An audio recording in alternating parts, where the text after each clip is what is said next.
to the Free Kick Podcast. My name is Todd. And who would have thought, with 8 players missing for the Philadelphia Union, 6 of those being starters, that the Union would go to Providence Park and get a win?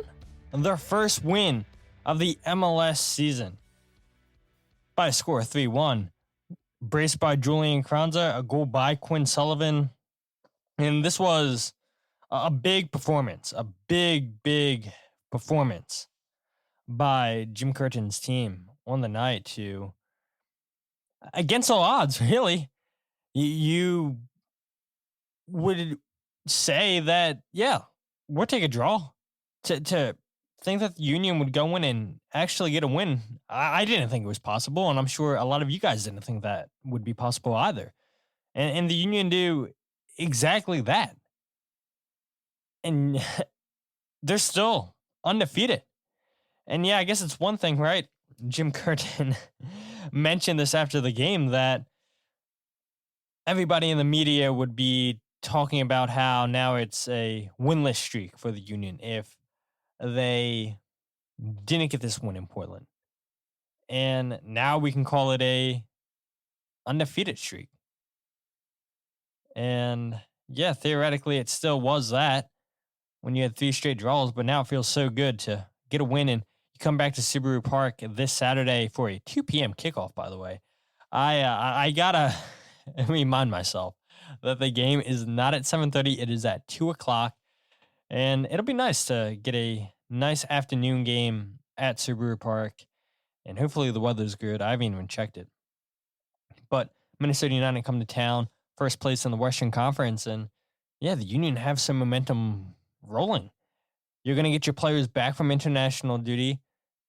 Big performances from the whole squad. And we'll talk about individual performances here in a bit. But I most certainly didn't have the Union winning this weekend. And I think a lot of people just said, yep, this is going to be a loss. And to the Union's credit, they didn't care how many players were missing. They knew they still had a job to do. And boy, did they ever do a job. But we have news to talk about. Of course, we'll talk about this Portland game. We'll go over 3 stars, and then we'll also go ahead and talk about Blunder of the Week. And Blunder of the Week goes to somebody who's very close to this show, a dear friend. And so I cannot wait to give Blunder of the Week to that person here at the end. But without further ado, let's get straight into the news.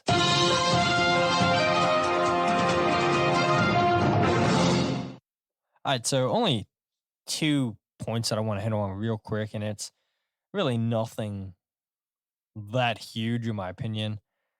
Number 1, Cavan Sullivan made his debut over the weekend for Union 2, registered an assist in the 2-1 Union 2 victory over New England 2. And I don't know about you guys, but I really wish these second teams for MLS Next Pro would be a lot more creative than Union 2, New England Revolution 2, St. Louis 2, New York Red Bulls 2. I mean, come on. Let's get creative here. But no, we cannot be creative. I mean, at least the Rapids use a traditional name, Colorado Rapids U23s. But everybody else in the league, I feel like, just puts a 2 in their name. It's so dumb. I hate that. But Cavan Sullivan came in the second half. Like I said, got an assist. It's a huge moment for the 14-year-old. And we'll see what comes out in the news. We talked about it last episode where Tom Bogert, Fabrizio Romano, Jonathan Tannenwald, they're all reporting that Manchester City are close to signing Cavan, but nothing's been done yet. I know Sunday afternoon, evening, Fabrizio said something's supposed to be done this week with Manchester City and Cavan, but we'll see what happens. But it's huge for him to go out and make his debut, to get a assist, before he goes to the Generation Adidas Cup this upcoming week, where he made a name for himself last year, and all eyes were on him while the Union did fantastically well in that tournament. But point number two, Julian Carranza, Oliver Semmle, and Jim Curtin all earned Team of the Match Day honors for Match Day 6. And we'll touch on Julian Carranza, we'll touch on Oliver here in a little bit, but finally, we see the Union in Jim Curtin get recognized for the performance. And yeah, I guess this was potentially the start of something special for the Union. Hopefully, this is momentum for them going forward.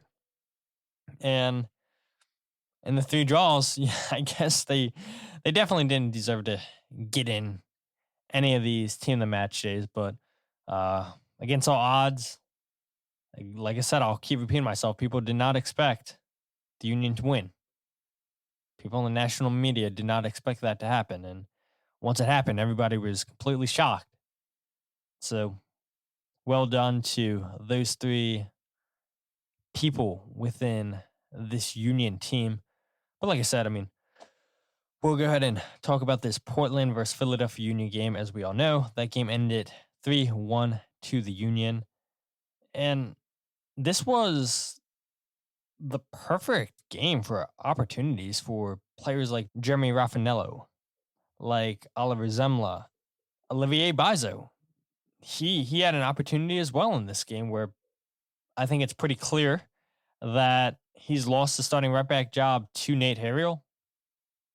I think Jack Elliott, too, you can argue potentially lost his starting spot next to Jacob Glesnes. I think Jim Curtin's still trying to figure out exactly what his best center back pairing is. It's a big performance by Julian Carranza, by Mikael Uhre, and we'll get into him a little bit more specifically. I mean, just the whole team stepped up in this game, but you got big time performances from 2 players in particular, and Rafanello and Oliver Semmle. And again, I want to highlight them a little bit later. And I thought it was interesting too, where you see the lineup come out and Marcus Anderson gets to start. You're not sure if this is going to play as a 4-3-3. You don't know exactly how Jim Curtin has this team lining up. Do they try to go to a 4-2-3-1 somehow? But Jim Curtin said after the game that, yeah, we just lined up in a 4-4-2 flat. We played 2 lines of 4. And I think that was really good coaching by Jim Curtin to set his team up that way. Because, yes, you saw Portland 17, 18 minutes into this game, 3 shots, over 70% possession. Union had majority of their touches inside their own half. Portland had them pinned down. And I'll keep repeating the same Jim Curtin line over and over and over again. We're going to bend, but as long as we don't break. And yeah, you felt the Union just bending. And it's the Union that strike first in this game. They don't get their first shot until the 19th minute, I believe it was, with Mikael Uhre. One of you guys, if you want, go ahead and fact check me. And it was a chance with Mikael Uhre. The play gets blocked. And then right back at the other end, Portland has another chance. They have 2 chances. Capacita, Jonathan Rodriguez, their brand new signing from Portland, started this game after arriving in Portland 2 days ago, I believe it was reported. And he hits the post. Plenty of opportunities created for him. And the Union, I thought, did a good job overall, keeping him quiet. I know he got a goal there in the 80th minute, but the Union did well to contain him for the most part. And this is a very, very talented Portland team. I mean, you saw it with Anthony. You saw it with Santiago Moreno. You saw it with Evander. The 2 defensive midfielders, Char and Eric Williamson. This is a solid team. And yes, Portland were missing players as well in Crepeau, Kamal Miller being their starting center back, Crepeau being their starting goalkeeper. But still, missing those 2 guys, it didn't seem like it hurt this Portland team all that much. And Maybe it hurt them a little bit defensively, but attacking wise, I thought they were good. And to the Union's credit, they did well handling the pressure, getting the goal off of a corner kick, which, by the way, horribly defended. So, I'm just saying, yeah, I thought, Portland was fine defensively. Maybe they weren't really, because you look, three guys on Julian Carranza when he scores that header off of a Kai Wagner corner kick. That's really, really bad defending. There's no way you should have three guys on one and the one beats the three. That shouldn't happen. But to Julian's credit, hey, way to beat three guys to the ball. Great corner kick sent in by Kai Wagner. And if the Union were going to score in this game, you felt like it was going to come off of a set piece, off of a restart. To go end to end with Portland probably wasn't going to happen. For the Union to create a lot of chances in this game probably wasn't going to happen. And when the Union score, you're like, this shouldn't be the case. It goes completely against what we saw in the first 25 minutes of this game. But the Union do well to survive, and they get into the half up 1-0. But I do think there were a lot of similarities between the first half in Portland this past weekend and the first half against Austin. The Union had some more chances to go into the half up by multiple goals, and they can't convert their chances, and we can talk specifically about that here in a bit. Portland has a couple chances right before halftime. Good save by Oliver Semmle. And then they have two guys free on the back post in Zuperich and Eric Williamson, if I'm remembering correctly. And neither one of those players can put the ball in the back of the net. And the Union survive. To their credit, they survive.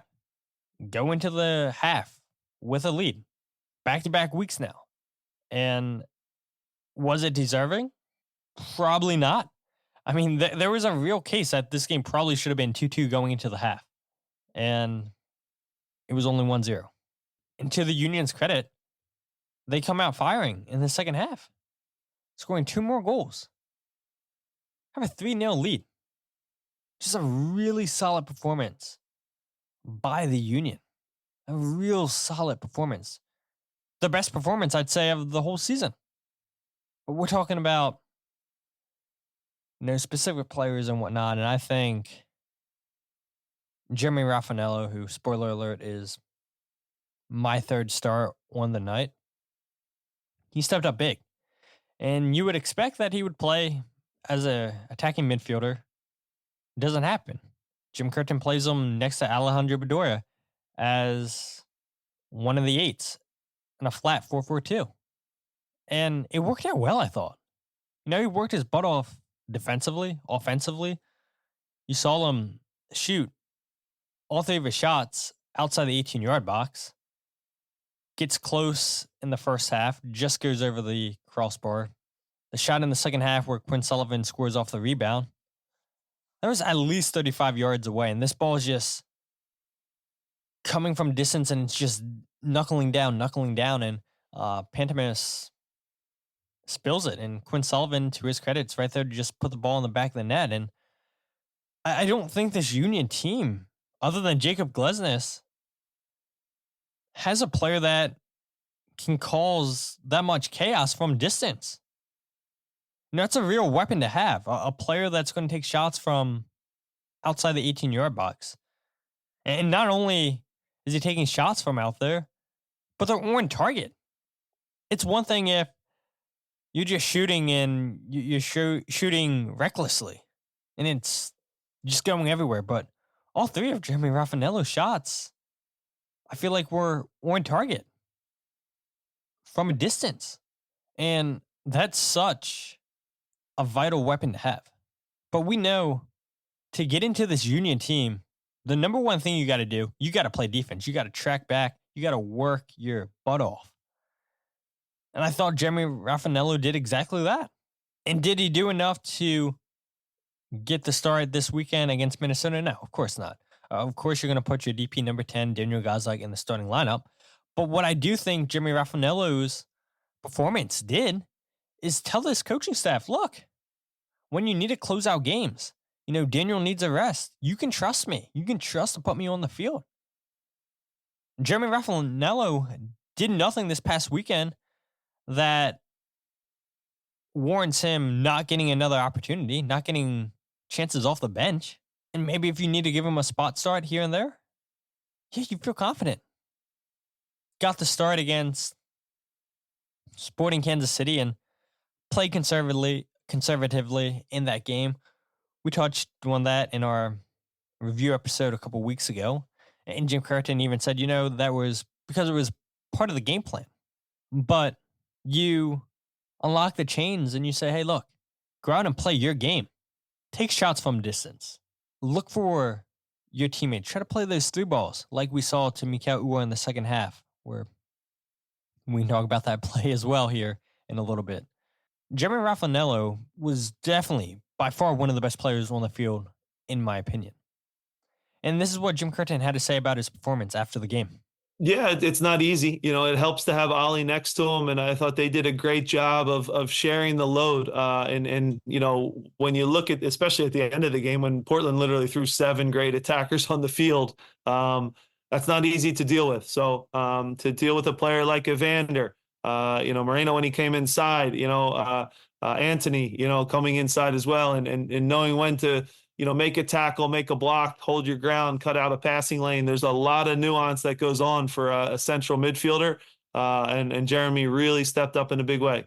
Look, he's a great kid that has worked his ass off year after year and finally got some big minutes tonight, and is one of those guys that, like you said, passes a big test. And I hope it makes him grow in confidence and realize, you know what? I don't just want to be a squad player that's, on the outskirts looking in. I can be a player that in the biggest moments against 15, 25, whatever amount of millions of dollars they had on the field, he did more than hold up. He made big plays for us in the attacking part. He made big plays in the defensive part. And that's what it's it's all about. So really proud of Jeremy. He's a great kid. Like I said, great work ethic, great attitude, and always plays the game with a smile on his face. And I think, it was rewarded with a great performance tonight, and, gets a half assist on that shot from distance too, that Quinney finishes off. Yeah. And you mentioned a lot there that isn't going to show up on the stat sheet, cutting out those passing lanes, because we talked about it 10 minutes ago. A lot of attacking talent on the field for Portland, especially in that front four. And Anthony, Evander, Santiago Moreno, and Cabecita. Very, very active on the night, those 4 players. They linked up well. They did a good job getting into the half space. They did a good job creating chances. And maybe on a different night, they put some of these chances in the back of the net.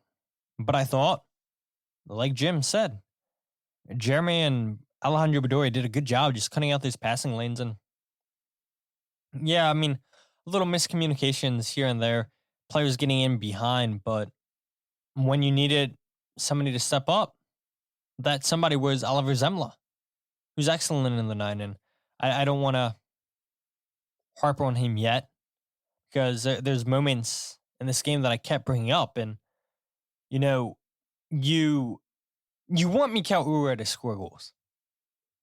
And I believe we talked about this last week too. And we'll probably continue to have this conversation. That's why fans are so upset with him. And it's because you're paying him so much money. And the job as a striker is to put the ball in the back of the net. And he had 2 huge misses in this game. I'm very well aware. In the 35th minute, Union do a really good job pressing and winning the ball in Portland's defensive half. Kai Wagner, Julian Carranza, they're putting on the pressure. Kai Wagner plays the through ball into Mikael Uhre, and he tries an outside of the foot shot with his right, and the ball hits Pantemis's face. Makes a save with his face. And that was a huge opportunity there for the Union to go up 2-0 in the 35th minute. And then in the 52nd minute, You had that through ball by Jeremy Rafanello. He collects the loose ball in the midfield, sees Mikael open on the left side of the field, plays the ball into him, and Mikael takes two really good touches to get away from Zach McGraw.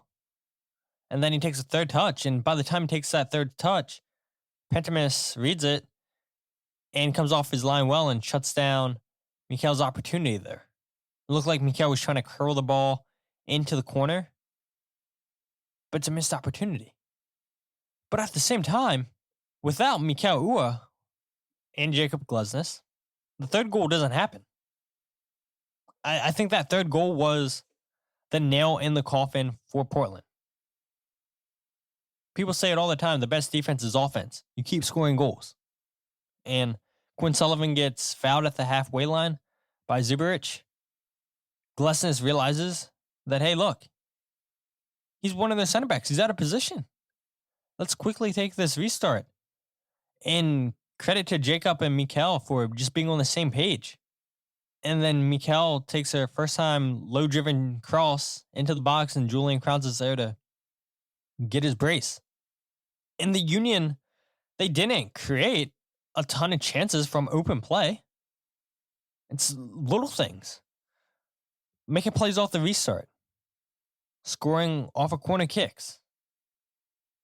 Shooting from distance. Nothing about the way the Union scored all three of their goals. None of it was beautiful. None of it was sexy tiki-taka soccer. It's stuff that the Union have been doing for years. It's what makes them the Philadelphia Union. It's working hard off the ball. It's being good on restarts. It's just always being aware. And Mikael Uhre makes a good run.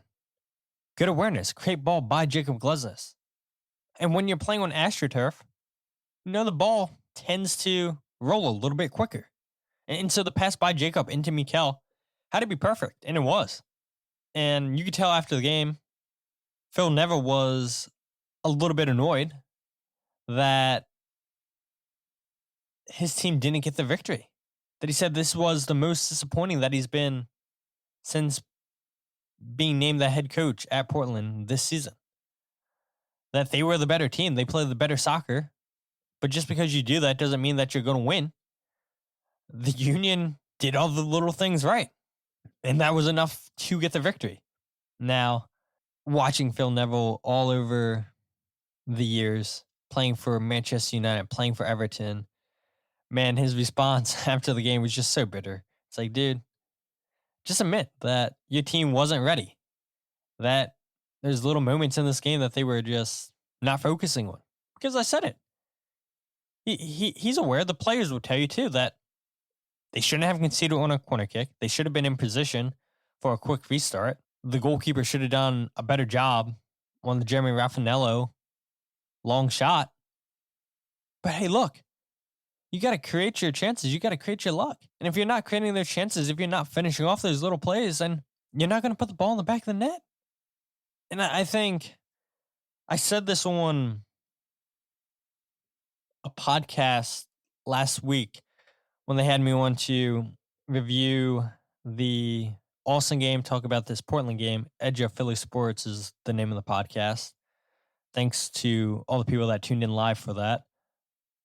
But Pat asked me, how do you beat this Portland team? What do you want to see? And I said, stretching the field. It's what the Union did last time in 2022 when they went to Portland. They used Sergio Santos in that role to stretch the back line. And yes, this Portland team's a lot different from when the Union last faced them. But it's still a good strategy to deploy. Stretch teams' back lines. And we saw Mikael Uhre do exactly that. It's only the sixth time in his junior career that he's played 90 minutes. And Jim Curtin told us all at the beginning of the season, this is the most fit, the most healthy he's seen Mikael since he's been with the Union. He's played 90 minutes a couple times this season. Did well. And yes, I don't want to discredit the fact again that, as a striker, you're paid to put the ball in the back of the net. Of course, I'm not discrediting that. That's what he's paid to do. But he does so much more off of the ball that don't show up on the stat sheet. And I think fans are fast to discredit that. Oliver Semmle, he's another player, though, that just like Jeremy Rafanello, got given an opportunity. And he really, really impressed. 5 saves on the night. In the 17th and the 4th minute of stoppage time in the first half, came up with 2 really big saves. Because this game's a totally different game. If Portland scores in the first 17 minutes, well, now the Union are having to play catch up. And yes, we've seen the Union do well this season and get a result from conceding first. But again, we all know that's not how the Union are built to play. And it's a really, really good pass in by Santiago Moreno into Evander after Santiago does a good job dribbling through the midfield into the 18-yard box. Evander does a good job to get in front of Jacob Glesnes to get his shot off before Jacob could get a block in. But Semmle read that all the way. It's really, really good goalkeeping from him. I thought his positioning on the night was excellent. I thought he commanded his box well. He didn't spill shots, and that's something that we talked about in the first 2 games that he played in, that it's a little bit of concern. You got to parry those balls away. You can't leave those balls out in dangerous areas. And he did a really good job. The save that he makes right before halftime, that should have made this game 1-1. It was huge. It was huge. A shot from distance by Evander. Evander caused his team a lot of issues. But Semmle came up big. A really, really, really big save. And the reason why he was able to make those saves is because of his positioning. And that's a credit to Phil Whedon for the work that he does with these goalkeepers. The extensive work that he does to make sure that they're right defensively, that they're right positionally, so they can set themselves up for those saves. And the work that Oliver puts in with Phil was in full display. And when I was looking at stats, one thing that surprised me is Oliver, in 3 games played in MLS so far this season, he has 76.5 save percentage. That's really, really good. And I know it's a small sample size, but that says that, you're a good shot stopper. And for a team that has been giving up a lot of shots this season, 18 shots against Portland, 6 of those on target, you're going to want to have a goalkeeper that's comfortable facing a lot of shots, that's confident in their shot stopping ability. We know Andre Blake is, but you throw in Oliver Semmle being confident like that, and that makes you so much more confident if you're, 1, the players on the field, 2, the coaching staff, that you have a reputable backup goalkeeper, and then the fans. How many times last season or the last couple years when you had to see Joe Bendick come in because Andre Blake's hurt or away on international duty, how confident did you feel? Not very confident. But after a performance like that from Oliver, now you do feel confident in your goalkeeping.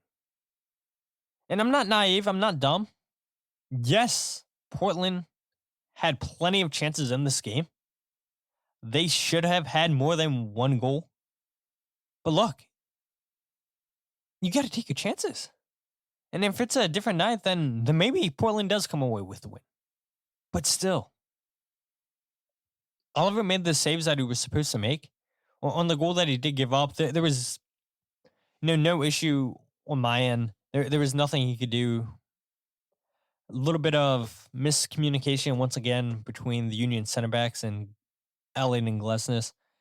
Elliott and Glesnes too far apart. Glesnes had 2 guys he was defending. Olivier Bizo had his guy, and You just too many men inside the box and little moments like that. It's something you want to see get corrected by the union. And I feel like, again, repeating myself from the last couple episodes. But the good thing is that it didn't hurt the Union this game. The Union were already up by 3 goals.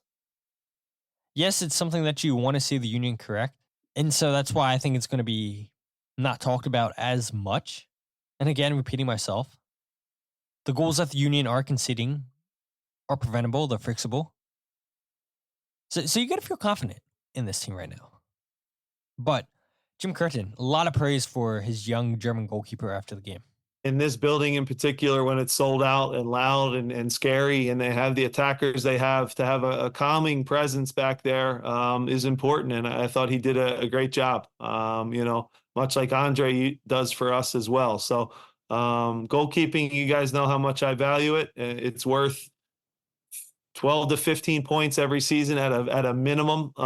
So we're fortunate to have obviously Andre and Oliver now, who is only going to get better, right? He's learning what it's like at this level. I'm not knocking the USL, but it is a step up, and he'll tell you that as well. The way that these guys hit the ball is just different than players that are in the USL. It just is totally higher level. So I thought that our guys did a good job protecting him. I thought when he had to make a big save and come out and be big, he was. Didn't give up rebounds, little things like that on wet AstroTurf are big, as you saw on the other side where they did spill one and he gets punished. So those are the fine lines and the fine margins. But he's a good level-headed kid, pretty straight-faced and stone-faced. I don't always know what he's thinking in there, but I really do like his demeanor in the back, and he did a good job for us. So I'm not repeating Jim Curtin. The only thing that I'll say is, as much as it sucked having Andre Blake get hurt at the beginning of the season, is we got to see Oliver Semmle early on. And yeah, they weren't the greatest games from him. But I think having those moments early on, he can learn from them, grow from them. So we could have moments like he had against Portland. Because I believe that Oliver doesn't have that performance against Portland if he doesn't go through the hard times that he had at the beginning of the season with spilling the ball, leaving the ball in dangerous areas. And those moments, he could correct them, see what he can do better in, so we can have more performances like Portland. And when Andre Blake goes away with Jamaica during the summertime, Oliver will already be confident with this defense ahead of him. He'll know what mistakes that, he was making and correct them. And he's just more confident. And so it does feel good to have a backup goalkeeper that you can rely on, a backup goalkeeper that maybe one day takes over for Andre Blake. I saw somebody, complete hot take, said, yeah, I think this guy should take over for Andre Blake right now. Don't know if that guy was smoking, but yeah, I don't think anybody's asking for Oliver to be starting over Andre Blake right now. It'd be crazy. But overall, just a really solid night in Portland.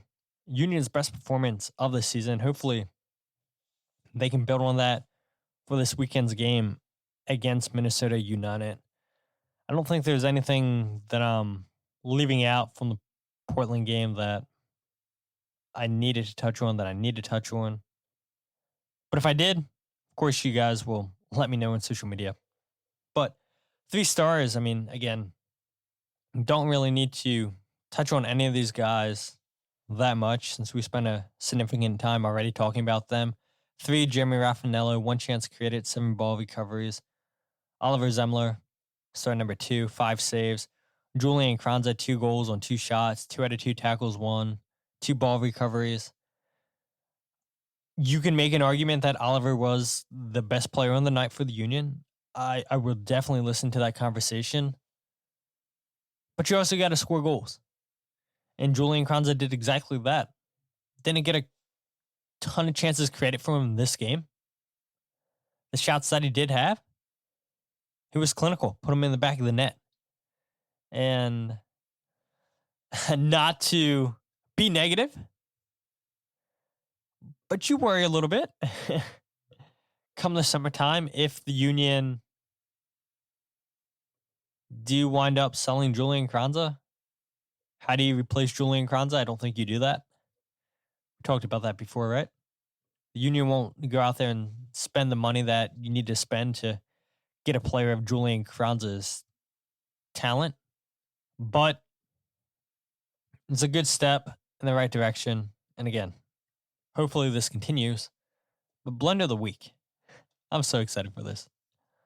And so I think I probably should give blend of the week to the Mexico fans for chucking beers, attacking US fans in the stands after the 2-0 loss to the USA. And I guess my word of advice to Mexican fans that want to fight is stay away from dumb gentlemen. Not that they would listen at all, but it was really despicable watching these fans just pelt the players with beer cans, and there's just no need for that in the sport. Attacking fans, throwing beer at fans. Saw some USA fan had to get staples in his head because he was gushing blood. Saw some MLS fans condoning the beer throwing from the Mexico fans, but when it's the fans throwing beer at players, they're silent. They say it's okay. So please, somebody make it make sense. The blunder of the week is going to go to friend of the show, longtime guest, not the best half of the one team we agree on. We all know his wife, Jillian, carries that podcast. Blunder of the week is going to go to Kyle Omni for falling asleep during the Portland Timbers and Philadelphia Union game. And he wakes up after the game is over. Yeah, not good. Yeah, no, not good at all. Like, Kyle, what are we doing, dude? What are we doing? You have plenty of time to take a nap during the day. And once it's kickoff, you're sleeping. And we had no idea. We had no idea that Kyle was sleeping until Jillian puts it in our group chat and says, look what Kyle's doing. He's sleeping on the couch. And then he finally wakes up. He wakes up after the game's over. And the first thing he says is, well, one, Jillian said he messaged her and said, how did Olivier Bizo play? I mean, you don't even ask about the score of the game. You just ask, how did Olivier Bizo play? Like, I appreciate the dedication, Kyle, for wanting to know how Bizo looked. And then he says to us, man, I got a lot to catch up on. Yeah, you do, Kyle. Yeah, you do. But yeah, a lot of fun with that. And I can't wait to get a voice note or a message in the group chat, Kyle, when you say, oh, of course you gave me blunder of the week. I think this is the first time that you got blunder of the week. So in 3 or 4 years of me giving out blunder of the week, not bad to finally get it for your first time. Because we all know I've given it to myself a couple times. But if you guys aren't following the podcast on Twitter, Instagram, or Facebook, follow @FreeKickPod, wherever you get your podcast, The Free Kick. Check out the YouTube account, youtube.com/FreeKickPod, which, by the way, 103 subscribers now. Finally got over 100. Thank you to everybody who subscribed, everybody that watches the goals breakdown video. Want to continue to grow the YouTube, continue to make those videos for you guys, because you guys do seem to enjoy these breakdowns, and I enjoy making that type of content for you guys and breaking down how I see the plays developing or breaking down. And that's the whole reason of Goals Breakdown. And then the Substack account, thefreekick.substack.com, where you can go ahead and check out all the podcast episodes, check out the Goals Breakdown videos if you guys don't want to go to YouTube, and also check out my writing. So a lot of content for you guys. I appreciate you guys checking out everything that I put out. And I thank you guys just for all the support, the feedback, good and bad. And I feel like this season, we're about to be in April. It's flying by. The year's flying by. And before we know it, it'll be Leagues Cup, and then Leagues Cup hopefully will fly by, and then playoffs will be here. And hopefully this will be the year for the Union. Man, it's crazy to say that after only 4 games played in the MLS season for the Union. Still a long ways to go, 30 more games to go. Not trying to rush anything, but it's what it feels like to me. But until then, my name is Todd, and this is the Free Kick Podcast.